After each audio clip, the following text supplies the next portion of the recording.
Hello everyone, আমি আজকে আপনাদের দেখাবো ডিম দিয়ে একটা মিক্সড সবজি ভাজি। সবজিটাতে আমি লবণ, হলুদ, কাঁচামরিচ আর সামান্য পানি দিয়ে সিদ্ধ করে নেব, একটু হালকা ভাবিয়ে নেব আর কি। এবার একটা কড়াইতে পরিমাণ মতো তেল, পেঁয়াজ কুচি আর একটু গোটা মশলা দিয়ে দেব।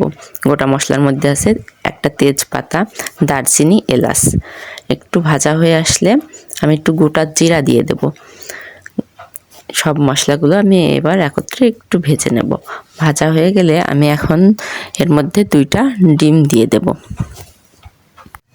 এই ভাজিটাতে গোটা মশলাগুলো দেওয়ার চেষ্টা করতে হবে। এই মশলাগুলো দিলে ভাজির মধ্যে একটা সুন্দর স্মেল আসে। আর এই যে ফুলকপি, ব্রোকলি এগুলোর কিন্তু আলাদা একটা গন্ধ আছে, এই মশলাগুলো দিলে সেই গন্ধটাও চলে যায়। এভাবে ভাজিটা আপনারা করে দেখতে পারেন, ভাজিটা খুবই মজাদার হয়। এটা ভাত বা রুটি যে কোনো কিছুর সঙ্গেই খাওয়া যায়।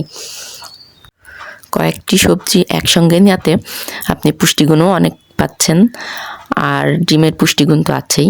তারপরে সেই ভাপ দিয়ে রাখা সবজিটা আমি ঢেলে দেব। এবার খুব ভালো করে নেড়ে নেড়ে ভেজে নিতে হবে সবজিটা।